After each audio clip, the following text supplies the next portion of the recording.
Hugh Hammer ends his life wearing a black iron crown and demanding the Iron Throne. But the earliest reliable fact we have about him is almost absurdly small. When the Dance of the Dragons began, Hugh was an illiterate blacksmith's bastard living on Dragonstone. The histories preserve no confirmed parents, no childhood, and not even his age. They remember his size instead.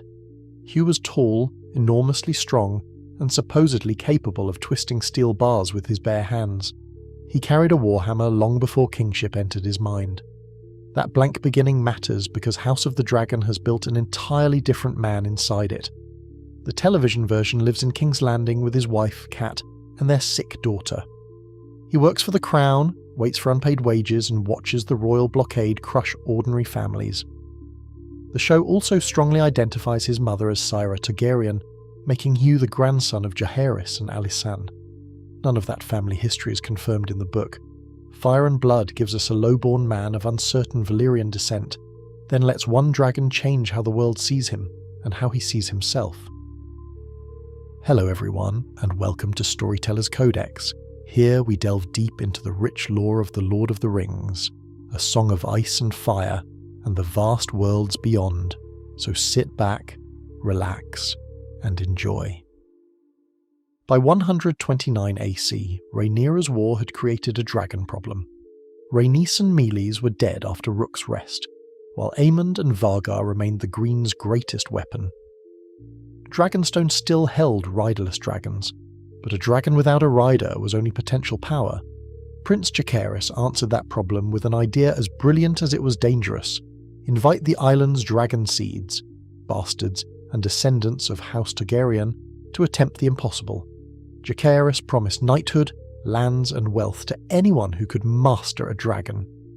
Knights, sailors, squires, servants, and small folk answered. This was not a ceremonial selection. Grandmaster Munchen records 16 dead and 48 burned or maimed during what became known as the Sowing of the Seeds. The policy worked, but it also broke the old political equation. Targaryen kings had treated dragon-riding blood as proof of their right to rule.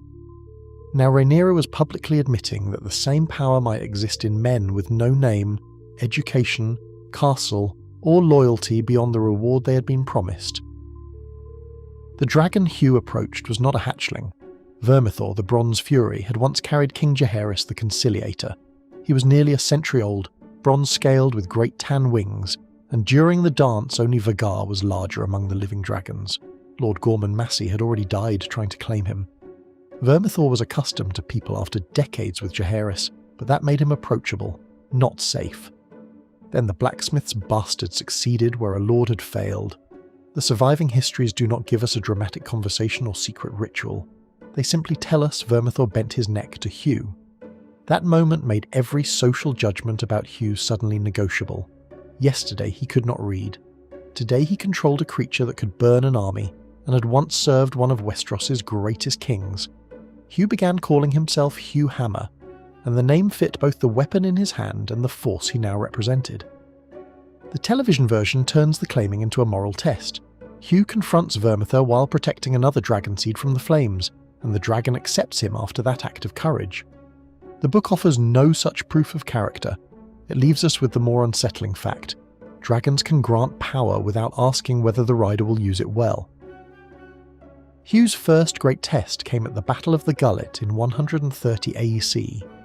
90 ships of the Triarchy struck the Valyrian blockade after intercepting the ship carrying Rhaenyra's younger sons. Aegon escaped on the mortally wounded Stormcloud, but Viserys was captured. Jaehaerys flew out on Vermax, and the 4 new Dragonriders followed: Adam on Seasmoke, Nettles on Sheepstealer, Ulf on Silverwing, and Hugh on Vermithor. The arrival of those dragons shattered the enemy line. Hugh was specifically remembered as fighting valiantly for the Blacks, and that detail is essential. He did not begin as a coward waiting to sell his allegiance. He entered one of the bloodiest sea battles in Westerosi history and helped break the Triarchy's fleet. Yet the victory was catastrophic. Jaehaerys and Vermax died, Viserys was believed lost, Spicetown was destroyed, High Tide burned, and the Valyrian fleet lost roughly a third of its strength. Hugh emerged from the battle as both a proven warrior and one of Rhaenyra's most important surviving weapons. In military terms, he had earned enormous value. The question was whether the political order could reward him without admitting that a blacksmith on Vermithor now possessed more practical power than most lords. When Rhaenyra captured King's Landing, Hugh landed Vermithor on the Hill of Rhaenys, and the Bronze Fury made a lair in the Dragon Pit. Hugh and Ulf were knighted and given small lands on Driftmark, but both believed they deserved far more. Daemon understood the danger. He proposed marrying Hugh to the 12-year-old daughter of the executed Lord Rosby, which would have made Hugh Lord of Rosby. Corlys argued that her younger brother should inherit, and Rhaenyra agreed. Later, when Daemon proposed destroying the Lannisters and giving Casterly Rock to Hugh, Corlys again opposed him, and Rhaenyra refused. Those decisions were legally defensible, but politically disastrous. Jacaerys had promised lands and wealth, and Hugh had risked his life at the Gullet. Now he possessed the largest available dragon in Rhaenyra's capital, yet remained a newly knighted bastard with a minor estate. The court wanted Vermithor's strength without accepting Hugh as the great lord that strength allowed him to become. There were already warnings about his character. Mushroom claims Hugh beat one of Rhaenyra's knights to death during a quarrel over a woman in the Street of Silk, though this comes from the most sensational chronicler and cannot be treated as certain. What is certain is that Hugh had learned the lesson dragons teach very quickly. Promises and birth mattered only until he climbed into the saddle. The break came at First Tumbleton. Lord Ormond Hightower's green host was marching toward King's Landing, and Tumbleton was Rhaenyra's last major stronghold on the road.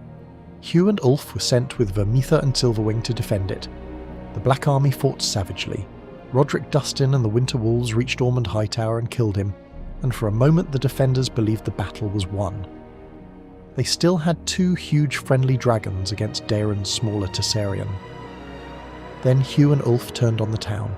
The histories do not preserve a signed bargain or a private confession explaining exactly when they decided to betray Rhaenyra. Their attack was coordinated and decisive, but whether it grew from a green offer, resentment over their rewards, simple opportunism, or Hugh's rising ambition remains uncertain. Vermithor and Silverwing burned the people they had been sent to protect. Thousands died in the fire or drowned trying to cross the Mander, and the Greens entered the town. House of the Dragon is building a more personal road to the same crisis. Its Hugh has a wife in Tumbleton, and the episodes aired through Season 3. Episode 6 placed Cat under Hightower control while Hugh and Vermithor watch the city from outside. That version may make his choice tragic rather than purely ambitious. The book gives him no such excuse. The horror did not end when the gates opened. Tumbleton suffered one of the longest and most savage sacks recorded in the Seven Kingdoms. Prisoners who surrendered were executed, homes were looted, and the leaderless green host attacked the population it had supposedly liberated. Daeron was sickened and ordered Sir Hubert Hightower to restore discipline, but Hubert could not control the army. Hugh remained among the victors while the town burned.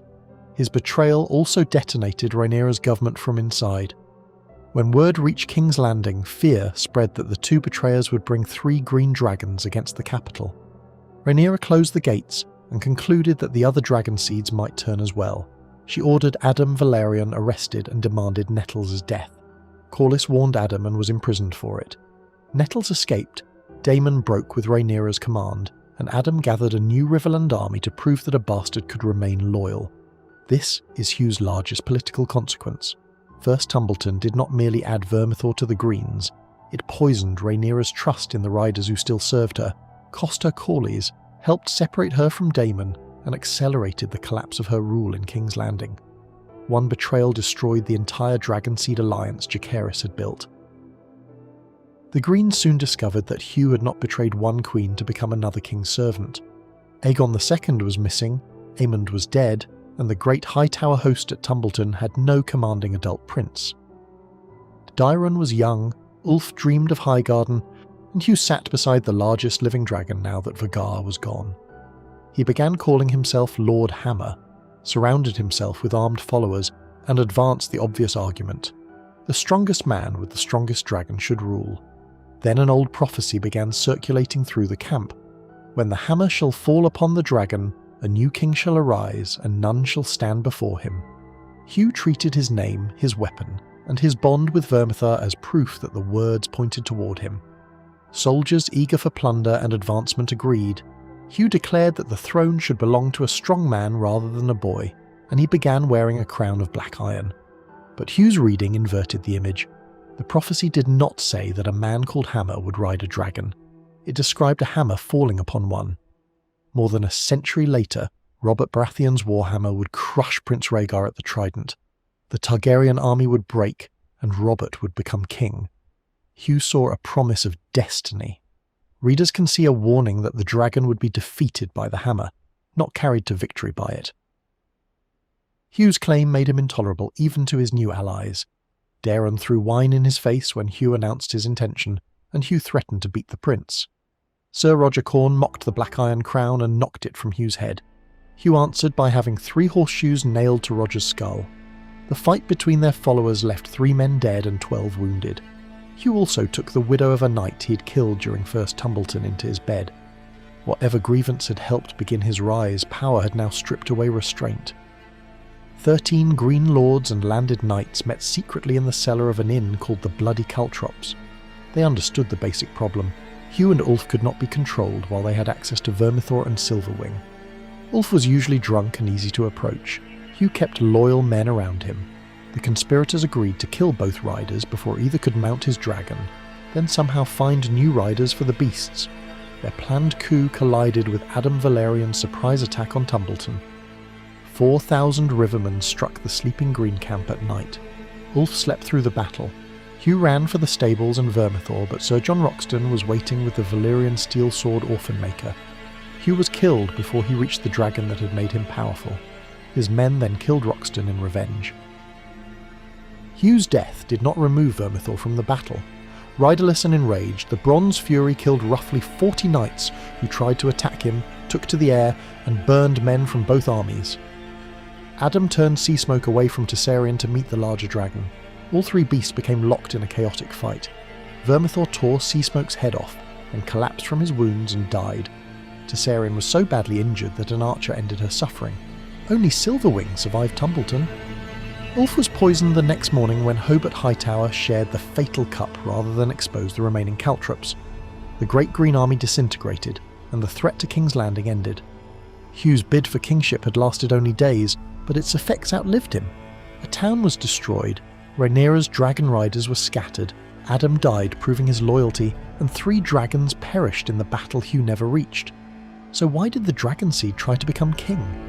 Because claiming Vermithor showed him that the realm's hierarchy was not the same thing as power. The court could deny him Rosby, Casterly Rock, and respect, but it could not make its young princes stronger than the dragon beneath him. Hugh mistook military supremacy and a convenient prophecy for legitimacy. In the end, the prophecy did point toward a king created by a hammer defeating a dragon. It simply had nothing to do with Hugh Hammer. If you're interested in The Lord of the Rings or A Song of Ice and Fire, click one of the links on the screen to dive deeper into the lore. Thanks for watching, and we hope to see you next time.